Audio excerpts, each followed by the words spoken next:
Hello दोस्तों, मैं हूं रणधीर सेंगर। छावा के बॉक्स ऑफिस कलेक्शन के एक और रिपोर्ट में आपका स्वागत है।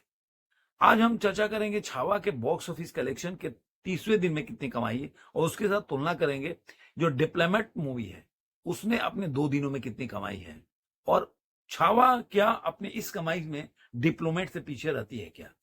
लेकिन ये जानकर हैरान होंगे आप कि और ये हमेशा मैं बार बार रिमाइंड कराता हूं उन लोगों को जो कि छावा के कलेक्शन को बहुत ही सुर-सुर में कैसे भी उसको फेक बताने का प्रयास कर रहे थे, उनके लिए जवाब है कि छावा आज भी मतलब बॉक्स ऑफिस में जो कलेक्शन कर रही है, उससे डिप्लोमेट से कई मायनों में आगे है। आज उसका 30वां दिन है और इस हिसाब से मैं कलेक्शन अभी बताऊंगा आपको। और उसने एनिमल के रिकॉर्ड जो है 500 जो 53 करोड़ उसने लाइफ टाइम हिंदी में कमाया था, उसके रिकॉर्ड को तोड़ दिया। अपने 29वें दिन में ही तोड़ दिया था। तो अलग-अलग जो ट्रेड एनालिसिस है, अलग-अलग तरीके से इसको बयान करते हैं, अलग-अलग तरीके से दिखाते हैं, लेकिन मोटा-मोटी देखा जाए, देखिए क्या ना कि क्यों अब सवाल कई लोग मेरे से पूछते हैं कि अलग-अलग ट्रेंड एनालिसिस हैं, वो अलग-अलग रिपोर्ट क्यों बताते हैं? प्रोड्यूसर का अलग आता है, कोई और ट्रेंड एनालिसिस है, कोई और बताता है, कोई और ट्रेंड एनालिसिस कुछ और बताता है, तो आखिर जो बॉक्स ऑफिस कलेक्शन का रियल आंकड़ा है, वो है क्या?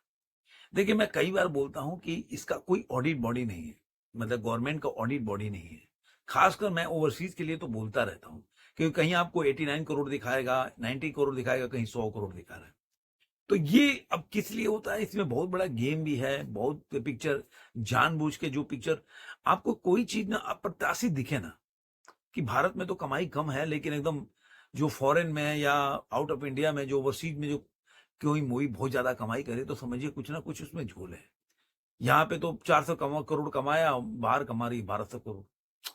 तो जैसे आमिर खान की पिक्चर थी, ऐसे ही जितने भी पिक्चर है, हम दिखा ले, पठान हो, जमान हो, सब ओवरसीज में 400 करोड़ के आसपास कमाई है। ठीक है, उन्होंने इंडिया में भी करीब करीब आप बोल सकते हैं कि 600 700 के करीब करीब कमाया उन्होंने इंडिया में भी। लेकिन बाद में उन्होंने वहां भी बहुत ज्यादा कमाया ओवरसीज में, इसलिए उनका जो जो लाइफ टाइम कलेक्शन होता है वो ज्यादा 1000 करोड़ से 1100 करोड़ से ऊपर चला जाता है। अब देखिए पठान का जो रिकॉर्ड है हिंदी में, इंडिया नेट में 543 करोड़ है, उसको छावा ने तोड़ दिया है। अब आज के टाइम में देखा जाए तो 554 करोड़ इंडिया नेट में हिंदी में कमा लिया और उसने एनिमल के रिकॉर्ड को भी तोड़ दिया है। लेकिन जो ओवरसीज का जो एक अलग मतलब कमाई है ना, वो अलग लेवल का है। तो जिसकी वजह से छावा पिछड़ रही है। अब क्यों ये ओवरसीज में ये मूवी जो है, आप मुझे क्या लगता है हॉलीवुड की, अब जैसे पठान मूवी है, पठान मूवी में आप देखेंगे जो एक्शन है, जो वीएफएक्स है, उसकी तुलना आप हॉलीवुड के मूवी से कर सकते हैं क्या? मतलब उसके सामने ऐसा लगेगा कि मतलब कहाँ कोई ऐसे एकदम लो बजट की पिक्चर देख रहे हैं। उसमें मतलब वीएफएक्स ऐसा मतलब बहुत ही घटिया स्तर का वीएफएक्स है। लेकिन लोग बोलते हैं अरे क्या वीएफएक्स है, क्या वीएफएक्स, तो क्या बहस तो कर नहीं सकते अपने। तो आप सोचिए कि जो इस तरह का पठान क्या है, कोई कंटेंट नहीं है, कोई एकदम जबरदस्त कोई कंटेंट है, ये पिक्चर ऐसी हो कि लोग एकदम पागल हो जाए देखने के लिए कि क्या कहानी है यार, एक नया तरह का कहानी है, ऐसा तो है नहीं। एक नॉर्मल जो एक्शन पिक्चर होता है स्पाई का वैसे ही है। और ऐसे तो आपको सैकड़ों पिक्चर हॉलीवुड में मिल जाएगा।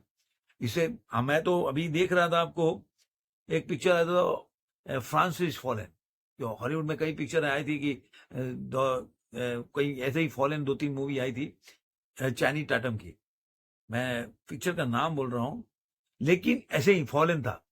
लेकिन वो वेब सीरीज है और वेब सीरीज का जो खर्चा है, जो मतलब आप एनिमेशन देखेंगे, वीएफएक्स देखेंगे, वो पठान से बेहतर है। तो ऐसे मूवी को लोग आप समझिए कि जहां पे इससे बेटर उनका वीएफएक्स है, एनिमेशन इससे ज्यादा है, वो मूवी कैसे लोग ऐसे लोग देखने जा सकते हैं? चाहे इंडियन ओरिजिन के लोग ही हों, तो उनके पास तो बहुत बड़ा मार्केट है ना, बहुत बड़ा जो वीएफएक्स मार्केट है, वो देख सकते हैं। तो कहानी भी वैसी है। अब कोई बोलेगा कि अरे यार शाहरुख खान का फैन तो हर जगह फैला हुआ है, तो फिर तो रईस भी चलना चाहिए, फिर तो हैरी मेट सेजल भी चलना चाहिए, फिर एक होता डियर जिंदगी भी चलना चाहिए, फिर तो शाहरुख खान के स्टारडम पे कुछ भी चलना चाहिए। तो प्रभास की तरह होना चाहिए कि प्रभास की पिक्चर भले ही फ्लॉप हो जाती है।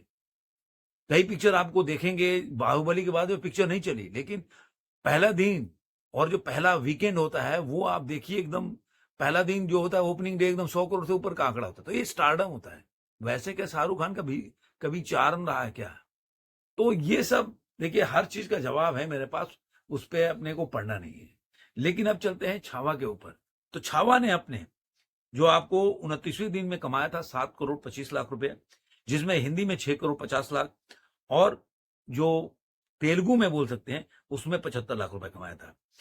और मैं आपको कल बता दिया था ऑफिशियली इसका पूरा। अब 30वें दिन है, 5th सैटरडे, ये इसने कमाया 7 करोड़ 90 लाख रुपया, हिंदी में 7 करोड़ 25 लाख रुपया और 65 करोड़ उसने तेलुगु से कमाया है।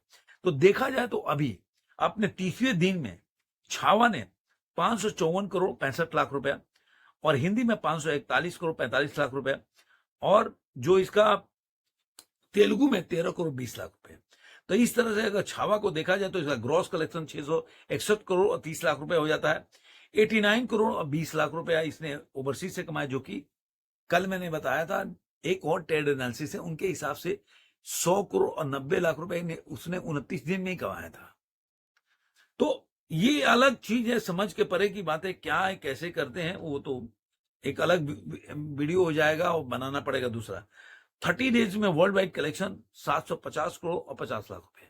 तो देखा जाए तो छावा जो है अपने मतलब 30वें दिन में 7 करोड़ और 90 लाख मतलब 8 करोड़ रुपया कमाया इसने एक दिन में।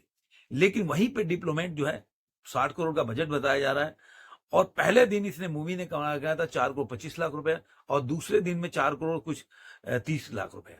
तो दोनों दिन का मिलाकर 8.5 करोड़ का बिजनेस किया है। तो आप सोचिए जितना करीब करीब इसने 2 दिनों में कमाया, करीब करीब छावा ने 1 दिनों में उतनी कमाई की। आप सोचिए उसका दूसरा दिन है, छावा का 30वां दिन है। ये अपने को बड़े बड़े स्टार समझते हैं लोग, ये लोग एक टाइम में मतलब अपने को मतलब इस तरह वो एजेंडा चलाते थे कि लोग समझते थे यार क्या है, लोग हमारी पिक्चर ना देखे तो कोई फर्क नहीं पड़ता मुझे, वैसे लोग हैं। मतलब ये लोग किसी को कुछ समझते नहीं थे, मतलब दर्शकों को कोई इज्जत नहीं करते। दो दर्शक देख के तुम्हारी पिक्चर को तुम भगवान बना दिया, ऊपर चढ़ा के सर माथे पे बैठाया, उसको तुम लोग बहुत ही मतलब जूते की नोक पे रखते थे। आज तुम्हारी हालत क्या है? अगर फेक कलेक्शन ना चले ना तो पता चलेगा ये कहां पे पहुंच गए। तो ये वीडियो तो आपको वीडियो कैसा लगा जरूर कमेंट में बताइएगा। फिर मिलेंगे ऐसे किसी वीडियो में, आज के अंक में इतना ही।